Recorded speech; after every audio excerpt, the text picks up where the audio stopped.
The stars gleamed through the massive windows of orbital station Harmony. The station floated in perfect silence above Viridian, a garden world known throughout the galaxy for its beauty. Inside the main conference hall, representatives from dozens of species gathered for what many hoped would be a historic moment. Park Ji-woo stood at the center podium, his gray hair catching the soft light. He had spent 30 years building bridges between Earth and the older galactic civilizations. His face showed the weight of those years, but his eyes still sparkled with hope. Around him, delegates whispered in 100 different languages, their translation devices creating a soft hum in the air. "Today we write a new chapter," Park Ji-woo said, his voice steady and warm. "Not with weapons or threats, but with understanding." In the security observation room above, Kim Seo-yeon watched every movement in the hall below. Her hand rested near her weapon, though she hoped she would never need it. She had protected Park Ji-woo for 15 years. In that time, she had learned that his greatest weapon was not military might, but his ability to make even the most hostile species listen. The Korthian delegation sat in the front row. They were massive beings, their scaled skin reflecting the station lights in patterns of deep purple and black. Ambassador Vrexkal led them, his body language radiating contempt.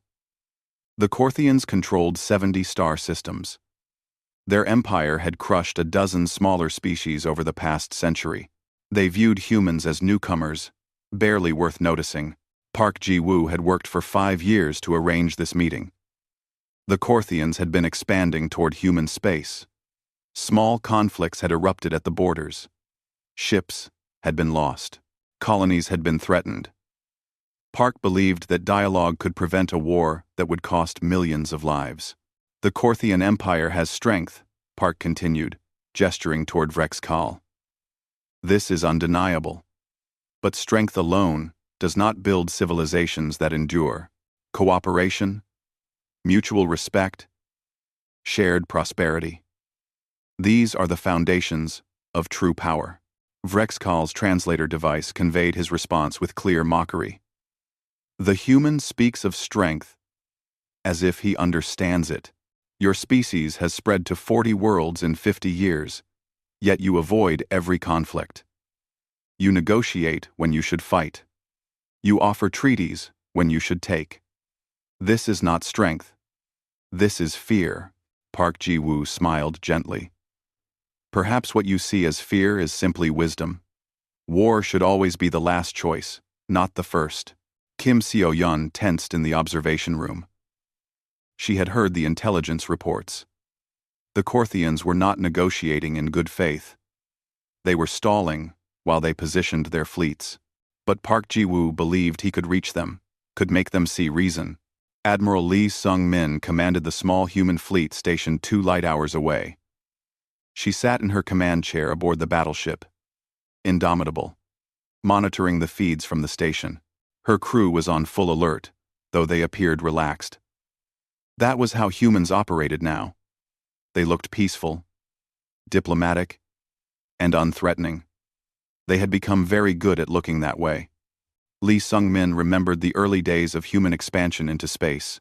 50 years ago, when humans first developed faster than light travel, they had burst into the galaxy expecting adventure and discovery. Instead, they found a brutal hierarchy where older species dominated younger ones. Humans learned quickly that showing their full military capabilities would mark them as threats. So Park Ji-woo had convinced Earth's governments to take a different path. Build colonies quietly. Develop technology in secret. Show the galaxy a peaceful face while preparing for the day that peace might fail. It was Park Ji-woo's vision. And for 3 decades, it had worked. Humans expanded. They traded. They learned. And they were vastly underestimated. Back in the conference hall, the speeches continued. Representatives from neutral species praised both sides for coming to the table. The mood seemed hopeful. Kim Seo-yeon allowed herself to relax slightly. Perhaps this would work after all. The closing ceremony began as the local sun set beyond Viridian's horizon. The station's interior lights dimmed to match the natural cycle. Park Ji-woo stood to deliver his final remarks. Vrexkal stood as well, positioned to Park's right, as protocol demanded. "Let this day be remembered," Park Ji-woo said, "as the moment when two great peoples chose understanding over conflict." Vrexkal moved closer, as if to clasp Park's hand in the traditional gesture of agreement. Kim Seo-yeon felt something shift in her gut. Years of training screamed at her. She was already moving, already shouting into her communicator, already reaching for her weapon. The device hidden in Vrexkal's ceremonial armor activated. It was a simple thing, barely larger than a coin, but it released a focused pulse of energy designed to disrupt neural activity. At point-blank range, it was lethal to most organic beings. Park Ji-woo's body seized. His eyes went wide, not with fear, but with profound sadness. He collapsed. Kim Seo-yeon threw herself forward, trying to shield Park even though she was too late. The security team stormed the hall. Vrexkal made no attempt to flee. He stood over Park Ji-woo's body with something that might have been a smile on his alien features. "An unfortunate accident," Vrexkal said calmly. "A malfunction in my medical implant. How tragic." But his eyes told the truth. This was deliberate. This was murder. And the Korthian delegation showed no real surprise. Medical teams rushed to Park Ji-woo. They worked frantically. But Kim Seo-yeon could see it was useless. She had seen death enough times to recognize it. The man who had spent his life building peace lay dead on the floor of a station named Harmony. The Korthian delegation departed immediately, claiming diplomatic immunity. The neutral species representatives looked horrified, but did nothing. The galaxy's laws protected ambassadors, even murderers. 2 light hours away, Admiral Lee Sung-min received the report. She sat very still for a long moment. Her bridge crew watched her face change. Something cold settled into her expression, something that had been held back for 30 years. "Send a message to Fleet Command," she said quietly. "Tell them Park Ji-woo is dead. Tell them the Korthians killed him. Tell them we are no longer bound by his restraints." She looked at the tactical display showing the Korthian Empire's borders. "And prepare the fleet for combat operations. It is time they learned what we have been hiding." In the conference hall, Kim Seo-yeon held Park Ji-woo's hand as his life faded. She whispered to him, though she knew he could not hear. "I am sorry, sir. We will handle this now. Our way." The age of human restraint had ended. What came next would teach the galaxy a lesson they would never forget. The entire planet Earth seemed to hold its breath. Every screen, every device, every public space displayed the same image. Park Ji-woo's official portrait, surrounded by the dates of his birth and death. Billions of humans stopped what they were doing to watch the memorial services, from the gleaming towers of New Sol to the underground cities of Mars, from the orbital habitats around Jupiter to the frontier colonies at the edge of human space. People mourned. General Choi Min-jun stood in the command center beneath Geneva, watching the crowds gather outside. He was a hard man, made harder by 40 years of military service. He had known Park Ji-woo well. They had been friends once, before their paths diverged. Park chose diplomacy. Choi chose to prepare for war. "How many have responded to the mobilization order?" Choi asked. His aide checked the incoming reports. "All of them, sir. Every reserve unit, every mothballed ship, every officer on inactive duty. They are all coming back." "Every 9, Choi nodded slowly. He had expected nothing less. Park Ji-woo had been beloved. More than that, he had been a symbol of everything humans wanted to believe about themselves, that they could be better than the violent galaxy around them, that they could rise through merit and cooperation rather than conquest. The Korthians had killed that dream along with the man who embodied it. President Amara Okonkwo entered the command center. She was a tall woman with silver hair and eyes that had seen too much compromise. She had been elected on a platform of continuing Park's peaceful policies.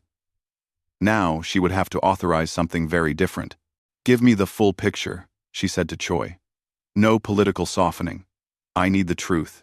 Choi pulled up a holographic display. It showed the human sphere of influence, the Korthian Empire, and the various neutral species between them. For 30 years, we followed Park Ji-woo's strategy. Expand peacefully, avoid conflicts, show the galaxy that humans are cooperative and unthreatening. This was not cowardice. It was strategy. He changed the display to show classified military installations. While we appeared weak, we were building research stations developing weapons technology decades beyond what other species possess, shipyards hidden in asteroid belts and around dead stars, training facilities producing soldiers with capabilities the galaxy has never seen, AI systems that make our ships faster and smarter than anything else in space. President Okonkwo studied the display. Park knew about all of this? He authorized most of it, Choi said. He understood that peace only works when backed by the ability to defend yourself. But he also understood that if we showed our full strength too early, other species would unite against us out of fear. He was buying time for us to become too established to threaten, too integrated to attack. And now? Now, they have killed him. They have shown the galaxy that diplomacy with humans means nothing, that our restraint is weakness. Choi's face hardened. If we do nothing, we invite more attacks. Every species will think they can take what they want from us. President Okonkwo was silent for a long moment. What are you proposing? Protocol revelation. We show them what we really are. We make the Korthians an example. We demonstrate that human patience is not the same as human weakness. In the deep research facilities beneath the surface of Europa, Dr. Elena Volkov received the authorization codes she had been waiting 3 decades to see. She stood in front of a massive sealed door marked with warnings in 15 languages. Behind that door were projects that had been theoretical, experimental, or simply too dangerous to deploy. Open Project Wrath, she said to her team. The systems came online. Weapons that bent space itself. Missile systems, with AI guidance so sophisticated, they could predict enemy movements before they happened. Defensive shields that existed partially out of phase with normal reality. And more, so much more that even Volkov's team had barely tested. Begin production protocols, she ordered. The military wants everything ready in 72 hours. Everything? One of her scientists asked, his face pale. Doctor, some of these systems have never been field tested. Then they will be tested in combat, Volkov said coldly. We are past the time for caution. Captain Kang Dae-hyun assembled his special operations team in a briefing room aboard the stealth ship Shadow Walker. These were humans trained in ways that would shock the civilian population. Genetic enhancements that pushed their bodies beyond normal human limits. Neural implants that connected them directly to AI systems. Training that included actual combat against captured Korthian war machines. Our target is the Korthian supply hub at Nexus Station, Kang explained, highlighting a massive space station on the tactical display. This facility coordinates logistics for 17 Korthian battle fleets. If we take it out, we cripple their ability to sustain military operations across a quarter of their empire. Mana 5. One of his team members spoke up. Sir, that station is defended by 3 full battalions of Korthian shock troops. Intelligence says it is impossible to infiltrate. Kang smiled, but there was no humor in it. They think it is impossible because they do not know what we can do. They have never faced human special operations. They are about to learn. Back in the Geneva Command Center, President Okonkwo signed the authorization codes. Do it, she said to General Choi. But I want rules of engagement that are clear. We are not the Korthians. We do not target civilians. We do not commit atrocities. We will show them our strength, but we will also show them our honor. End quote. We not committed eventing. Committed eventing. Committed eventing. Choi nodded. Understood, Madam President. We will be ruthless. But we will be just. The orders went out across human space. Fleets began moving from their hidden bases. Weapons that had been kept secret were loaded onto ships. Soldiers who had been training in isolation for years finally received their deployment orders. Admiral Lee Sung-min addressed her fleet as they prepared to jump to the Korthian border. For 30 years, we have been the galaxy's nice neighbors. We smiled. We negotiated. We compromised. This was not weakness. This was us being civilized, being patient, being better than the violence around us. She paused, her face visible on every screen in every ship. They killed Park Ji-woo because they thought we were weak. They thought our kindness was cowardice. They were wrong. Today we remind them that humans did not become the dominant species on Earth by being prey. We became apex predators. And we have been hiding our teeth. Temden. The fleet jumped to hyperspace, vanishing from their stations in flashes of twisted light. They were heading toward Korthian space. They were bringing a message the galaxy would not forget. In his chambers on the Korthian throne world, Ambassador Vrexkal received reports of human fleet movements. He dismissed them with contempt. "Let them posture," he said to his aides. "They have 40 worlds to our 70. They have always avoided combat. This will be no different. They will make threats. We will ignore them, and eventually they will accept our dominance." His military advisors were not so confident. "Lord Ambassador, the intelligence suggests these are not normal deployments. The humans are moving forces we did not know they had." "Impossible," Vrexkal said. "We have monitored their military for decades. We know their capabilities. They are merchants and diplomats, not warriors." But deep in the Korthian intelligence networks, analysts were beginning to realize something terrifying.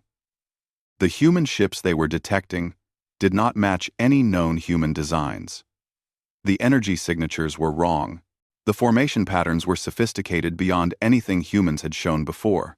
The Korthians had made their assessment of human military capability based on what humans had allowed them to see. They were about to learn that humanity's greatest trick was not strength or technology. It was patience. The patience to be underestimated. The patience to be insulted. The patience to appear weak while becoming strong. That patience had ended the moment Park Ji-woo fell. The Korthian border system of Talvex had never seen human warships before. The 3 defense platforms that guarded the system had been built to intimidate smaller species. Each platform could generate enough firepower to crack a moon. Together, they made the system nearly impregnable, or so the Korthians believed. War Master Thargon commanded the Korthian defense fleet from his flagship, the Endless Conquest. He had 50 warships under his command, each one a proven destroyer of lesser species. When the sensor alerts announced incoming human vessels, he actually laughed. "How many?" he asked his sensor operator. 15 ships, War Master.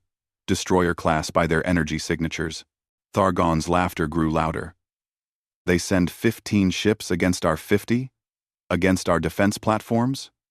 The humans are even more foolish than I believed. All ships. Attack formation. Let us educate them quickly." Admiral Lee Sung-min stood on the bridge of the Indomitable, watching the Korthian fleet move into attack position. Her 15 ships looked small against the Korthian force.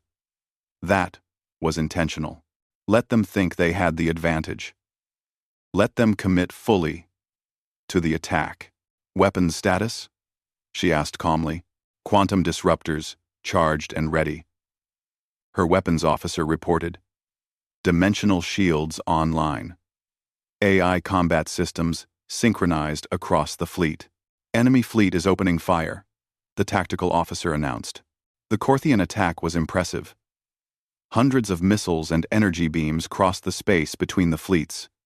It was enough firepower to vaporize a small moon.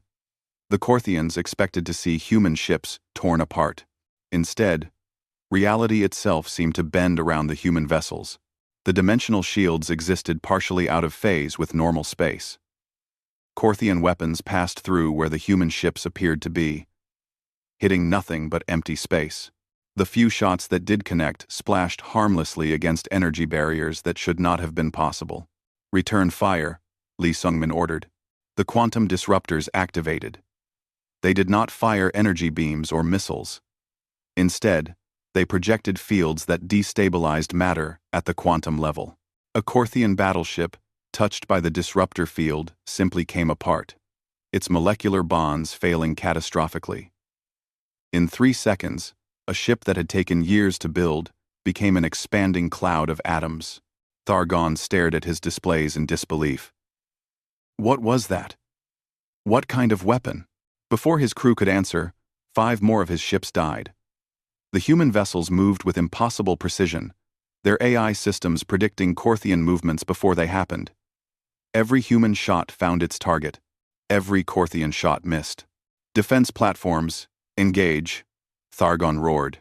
The 3 massive platforms opened fire. Their weapons were older, but far more powerful than anything the ships carried. Beams of energy thick as buildings lanced through space. Surely nothing could survive that. The human ships scattered, their movements synchronized perfectly.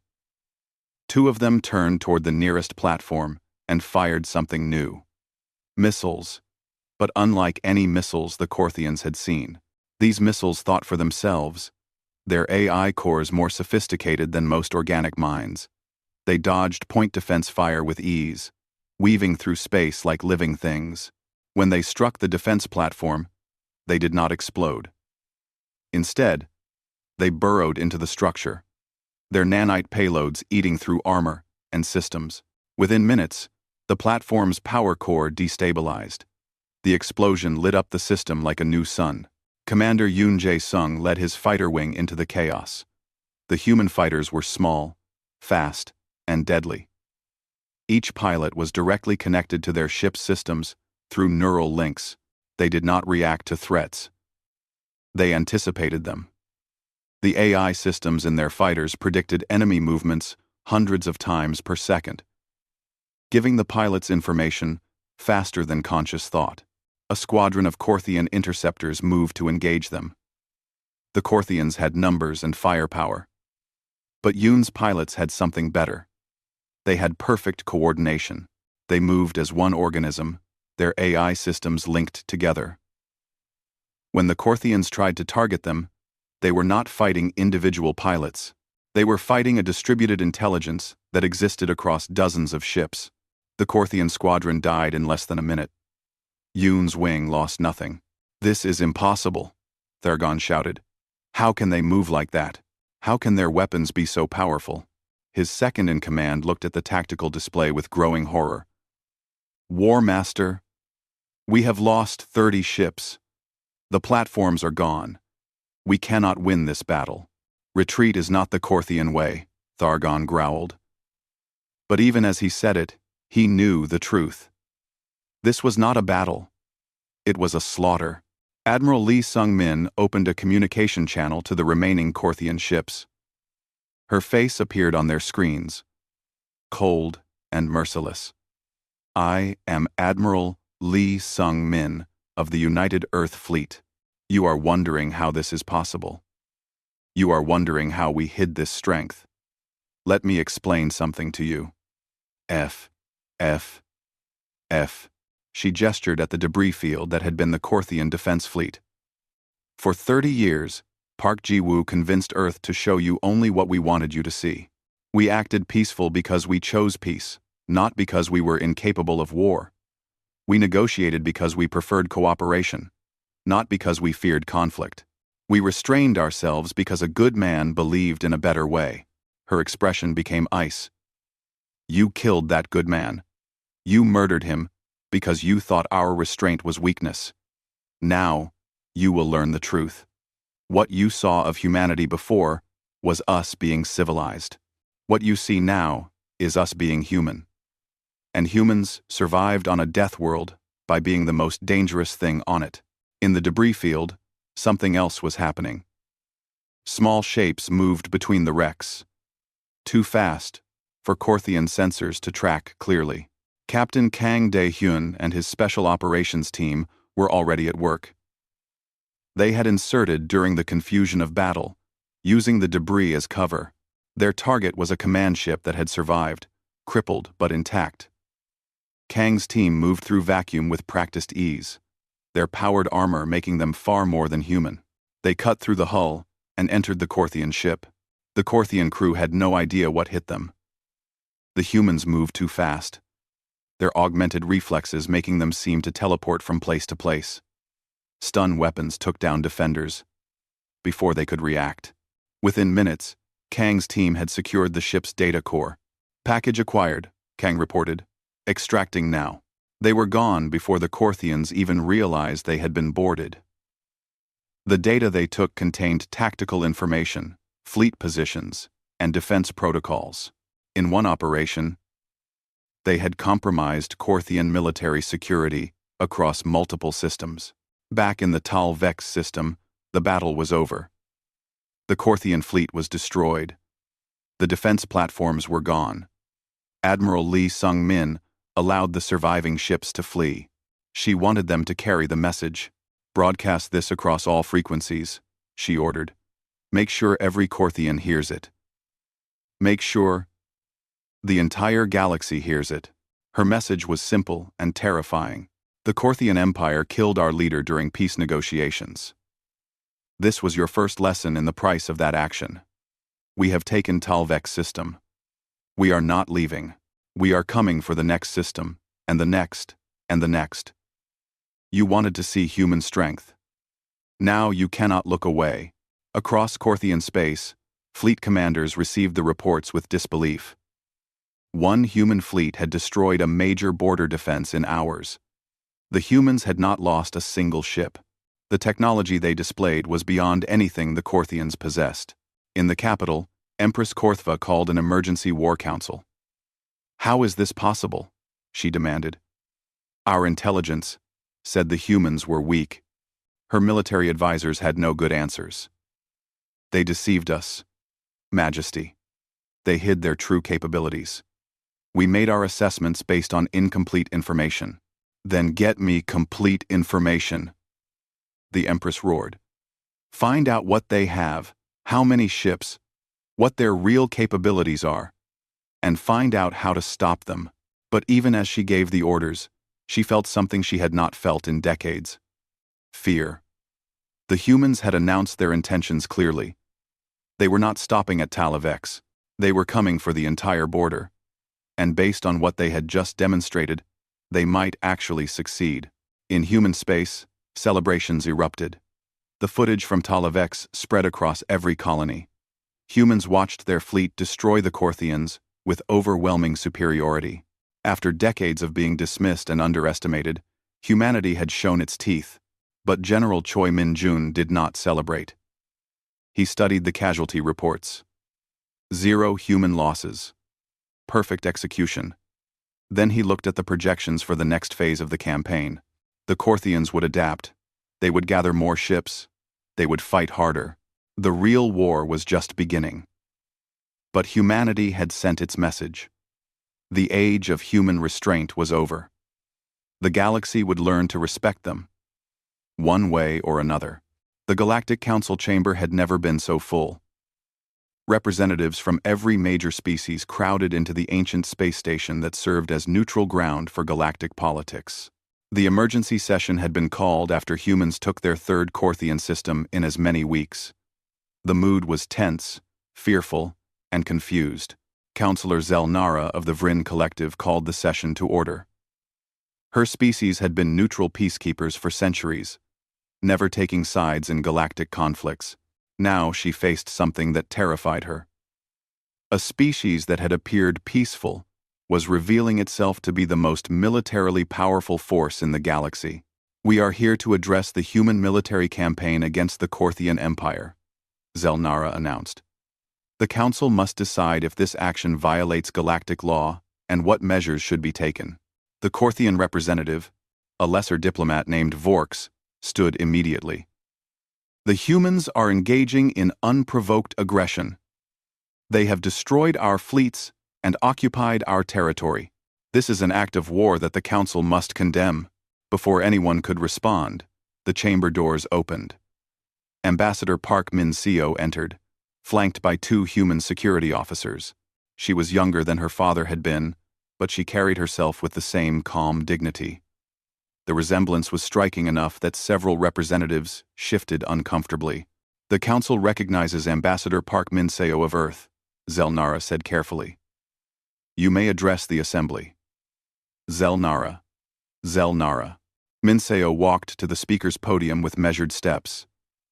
She placed a data chip on the console, and holographic displays activated throughout the chamber. The recording showed Park Ji-woo's assassination in brutal clarity. Several representatives gasped. Many had heard rumors, but seeing it was different.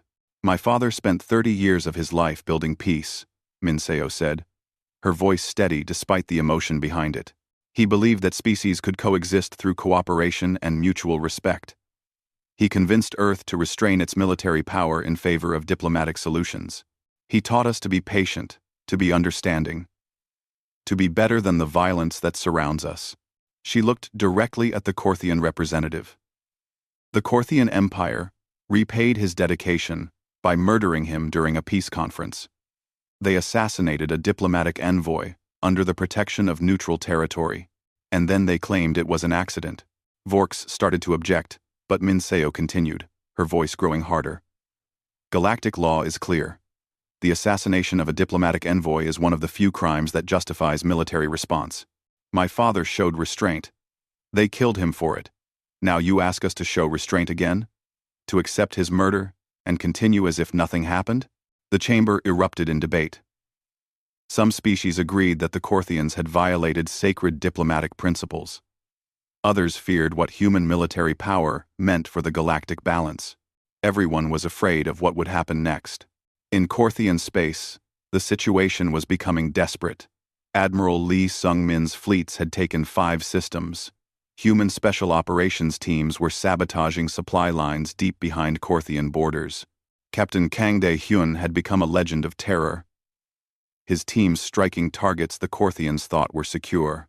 Empress Korthva sat in her throne room, reviewing battle reports that grew worse each day. Her generals stood before her, none meeting her eyes.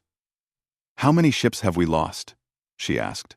247 capital ships, Majesty," the War Master reported, "plus countless smaller vessels. The humans have lost 12 ships total, and most of those were from accidents, not combat." "This is impossible," the Empress said. "How can they be so superior? We have studied warfare for centuries. We have conquered dozens of species." Her chief scientist stepped forward. "Majesty, we have analyzed captured human technology. What they possess is beyond our understanding.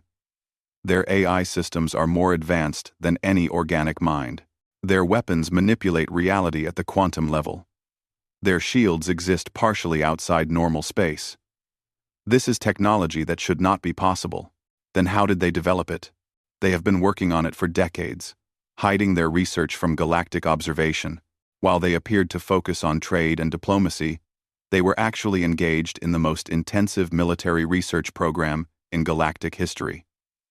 They gambled that no one would attack them before they were ready. We made that gamble lose. In the occupied Korthian systems, something surprising was happening. The human military administration was harsh but fair. They had strict rules of engagement. Korthian civilians were protected, food supplies were maintained, essential services continued. War criminals were arrested and faced trial. But ordinary Korthians were left alone. A Korthian shopkeeper in the occupied city of Talven spoke carefully to a human patrol. "I do not understand. Your people destroyed our fleet. You killed our soldiers. But you do not harm us?" The human sergeant, a man named Chen Wei, shrugged. "You did not kill our chancellor. Your military did. Your government did. Why would we punish you for their crime? But this is war. In war, the strong take what they want. Maybe that is how the Korthians fight war," Chen said. "Humans have different rules. We are here to teach your leaders a lesson, not to terrorize civilians. We are not monsters. We are just very, very good at war." Back at the Galactic Council, the debate had raged for hours. Finally, Counselor Zelnara called for order. The Council must make a decision. Do we condemn the human military campaign, or do we acknowledge the legitimacy of their response to diplomatic assassination? Several representatives wanted to condemn the humans, fearing their power. But others pointed out the obvious problem. If we condemn Earth for responding to the murder of their diplomatic envoy, we destroy the foundation of galactic diplomacy. Every ambassador becomes a target. Every negotiation becomes meaningless. A representative from the Kelnar Union spoke up. Perhaps we should be asking a different question. The humans are winning this war easily. They could destroy the Korthian Empire completely. Why have they not done so? It was a good question. Human fleets had the power to sterilize Korthian worlds. They could have turned the war into genocide. But they had not. They fought with precision, targeting military assets and leaving civilians untouched. Ambassador Park Min-seo addressed this directly. Earth seeks justice, not revenge. We want those responsible for my father's murder to face trial. We want the Korthian military rendered incapable of threatening others. We want peace, but peace built on strength and mutual respect, not on one side's weakness.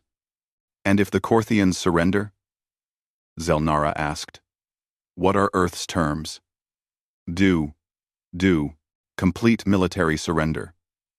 War Crimes Tribunal for those responsible for the assassination. Restructuring of the Korthian government under temporary human oversight to ensure compliance with galactic law. Reparations for damages, and permanent monitoring to prevent future aggression. The terms were harsh but not genocidal. Several representatives breathed easier. The humans wanted victory, not extermination.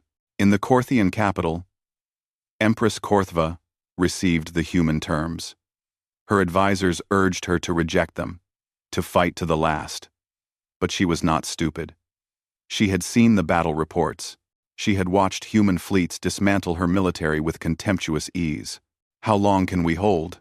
She asked her generals.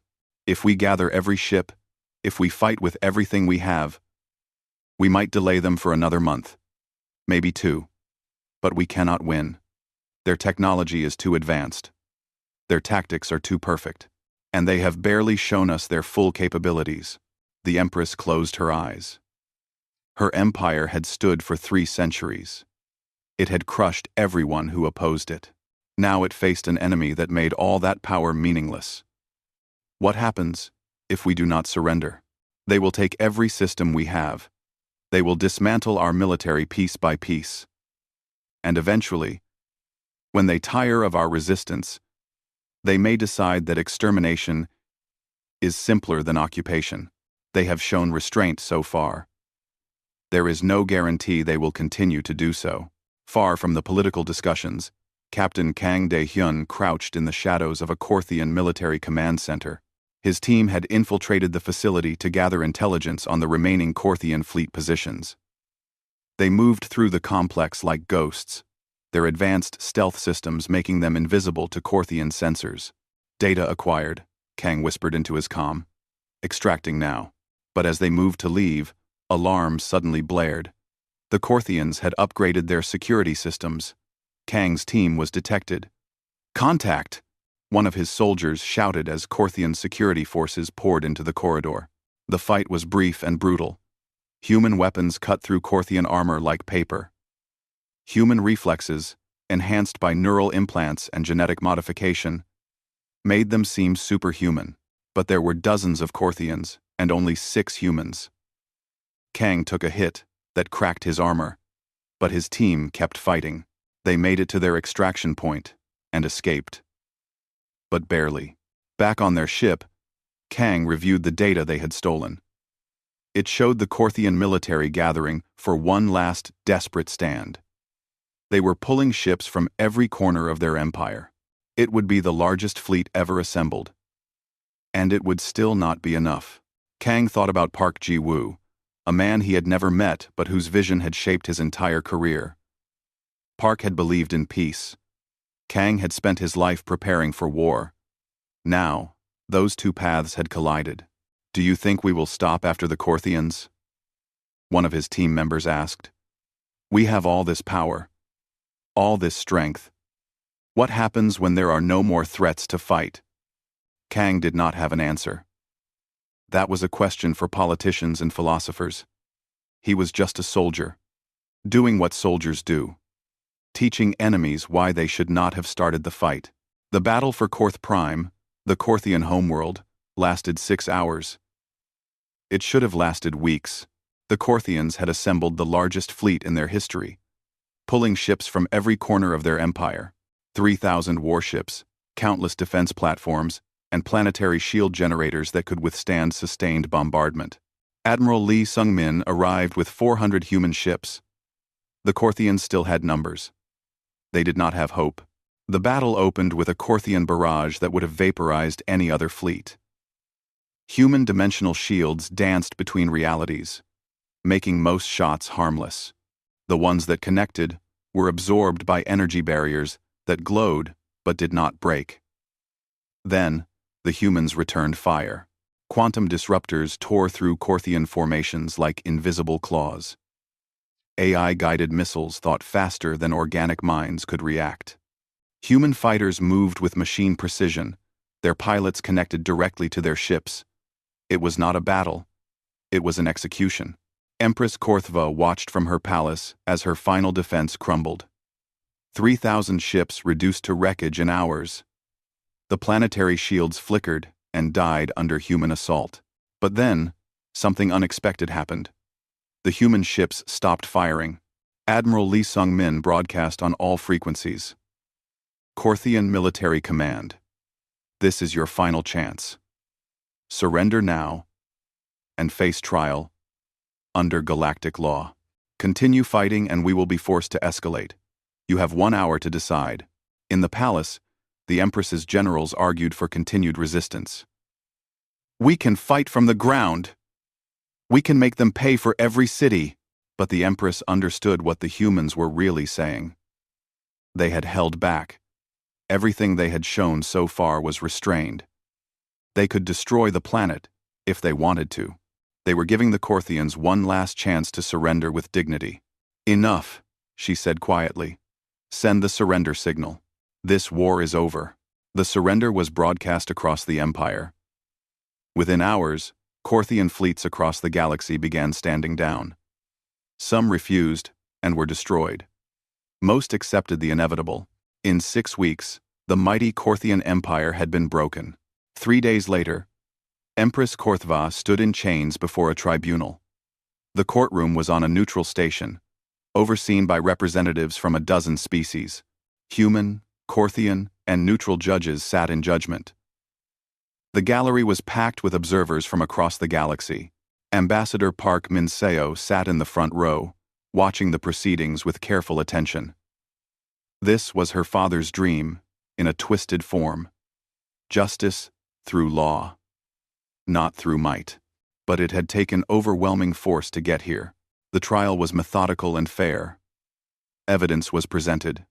Witnesses testified. Vrex Kal, the assassin, admitted his role. He showed no remorse. "I did what was necessary for the Empire," he said. "The humans were weak. They needed to be shown their place." "And what place is that?" the chief judge asked. "Beneath us. Beneath all the elder species. They are newcomers, barely worthy of notice." The judge was a Vryn, the same species as Counselor Zelnara. She spoke carefully. "And now? What do you think of humans now?" Vrexkal said nothing. What could he say? The truth was obvious to everyone. The humans had destroyed everything the Korthians built in weeks. They had proven themselves the most dangerous military force in the galaxy. The verdict came after 3 days of testimony. Vrexkal and 17 other Korthian officials were found guilty of diplomatic assassination and crimes against galactic peace. The sentences were harsh. Life imprisonment in a human-run facility. The galaxy watched and learned. Diplomatic immunity had limits. In the occupied Korthian territories, reconstruction was already beginning. General Choi Min-jun had established military governments in each captured system, but they operated under strict guidelines. Korthian civilians received food, medical care, and protection. Schools reopened. Trade resumed. The humans ruled with discipline, but not cruelty. A Korthian teacher named Kelvor spoke to his students about the occupation. They defeated us in battle. They could have destroyed us completely. Instead, they treat us fairly. They punish only those who committed crimes. This is not the behavior of monsters. This is something else. What, teacher? One of his students asked. Discipline. Honor. Strength combined with restraint. Perhaps we were wrong about what makes a species great. Perhaps it is not just the ability to conquer, but the wisdom to know when not to. At the Galactic Council, major changes were taking place. Earth had petitioned for a permanent security seat, a position of authority second only to the ancient Elder Council. Many species opposed this, fearing human dominance. But the reality was undeniable. Humans had the military power to take whatever they wanted. They were asking for recognition instead. Ambassador Park Min-seo addressed the council for the final vote. My father believed that species could rise through contribution, not conquest. That respect could be earned through cooperation, not fear. He spent his life proving that humans could be trusted partners in galactic civilization. She paused, looking at each representative in turn. His murder proved something else. That peace without strength is an illusion. That kindness without power is helpless. The Korthians thought our restraint meant we could not defend ourselves. We have corrected that misunderstanding. Earth could have destroyed the Korthian Empire completely. We chose justice instead. We could rule through fear. We choose to lead through example. Grant us the recognition we have earned, or reject us and wonder what we might do next. The choice is yours, but choose carefully. The vote was called. The result was overwhelming. Earth received its permanent security seat. The age of human dominance had begun. Not through slow diplomacy as Park Ji-woo had hoped, but through demonstrated power that left no room for doubt. Captain Kang Dae-hyun stood on a balcony overlooking a Korthian city under occupation. His war was over. His team had completed 47 operations behind enemy lines. They had not lost a single member. He should have felt pride. Instead, he felt tired. His second-in-command, Lieutenant Yu Soo-jin, joined him. They are building a memorial to Park Ji-woo in the capital. They want you to attend the dedication. I never met him, Kang said. I was just a soldier following orders. You fought for his memory. That counts. Kang watched Korthian civilians going about their lives below. They looked nervous but not terrified. Human soldiers patrolled. But they were not abusive. Do you think he would be proud of what we did? Or ashamed? You considered the question. Both, maybe. He wanted peace. We gave him war. But we did it his way. As much as war allows. We followed rules. We protected civilians. We sought justice, not revenge. That has to count for something. At Park Ji-woo's memorial dedication on Earth, millions gathered. The monument was simple. A statue of Park, with his arms outstretched, as if welcoming the galaxy to dialogue. Below it, an inscription read, "He believed in peace. He died for it. We honor him by ensuring his death has meaning." Kim Seo-yeon stood before the memorial, her arm still healing from the wound she took trying to protect Park. She saluted the statue, then spoke quietly. "We did it, sir. We showed them that human restraint was a gift, not a weakness. We proved that you were right to believe in us. But we also proved that there are limits to patience." Admiral Lee Sung-min attended the ceremony in full dress uniform. Afterward, reporters asked her about the campaign. "Do you have any regrets about the war?" Only one," she said. That it had to happen at all. Park Ji-woo spent 30 years showing the galaxy that humans could be peaceful, cooperative, and trustworthy. It took us 6 weeks to teach them what happens when they betray that trust. I wish they had learned the first lesson. In the Korthian territories, a strange thing was happening. The occupation was temporary, as promised. Human administrators were training Korthian civilians to govern themselves. War criminals were in prison. The military was being disbanded.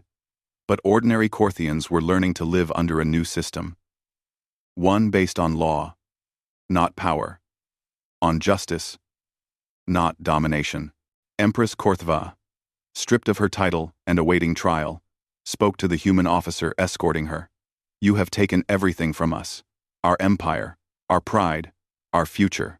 Commander Chen Wei, the same sergeant who had patrolled Talven, was now a commander overseeing the occupation. No, Majesty. We took your ability to hurt others. Your empire was built on conquest. Your pride was based on domination. That future was not worth having. And what future do we have now? One where you earn respect through achievement, not fear. Where you cooperate instead of conquer. Where you follow the same rules as everyone else. He paused. It is the future Park Ji-woo wanted for everyone, including you. You should have listened when he offered it peacefully. General Choi Min-jun gave his final report to President Okonkwo.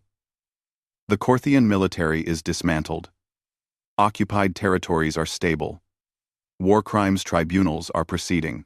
We can begin withdrawing forces to garrison duty within 6 months. Casualties? The president asked. 143 human deaths, 4,000 wounded. Most from accidents, not combat. We achieved total victory with minimal losses. President Okonkwo was quiet for a moment. Park Ji-woo would be proud of our restraint, and heartbroken that it was necessary. Yes, Madam President. But we proved his point. We showed the galaxy that human strength comes with human values. We are not the Korthians. We are better. 10 years later, the galaxy had transformed. Humans sat on the Galactic Council as equals. The Korthian territories had reformed into independent systems under human protection. Piracy had decreased. Wars between species had dropped dramatically. Everyone had learned the same lesson. Humans were patient. Humans were diplomatic. Humans preferred peace. But humans were also the most dangerous military force in the galaxy. And they never forgot when someone betrayed their trust. Ambassador Park Min-soo, now the senior Earth representative to the Galactic Council, gave a speech on the anniversary of her father's death. My father believed in peace. He died for it. We avenged him through war, but we won something more valuable than victory. We won respect, not through fear, but through demonstrated capability, combined with restraint. The galaxy learned that humans can be trusted as friends and feared as enemies. They learned that our kindness is not weakness, our patience is not cowardice, and our restraint is not inability. These lessons were paid for in blood. Let us ensure they were not paid in vain.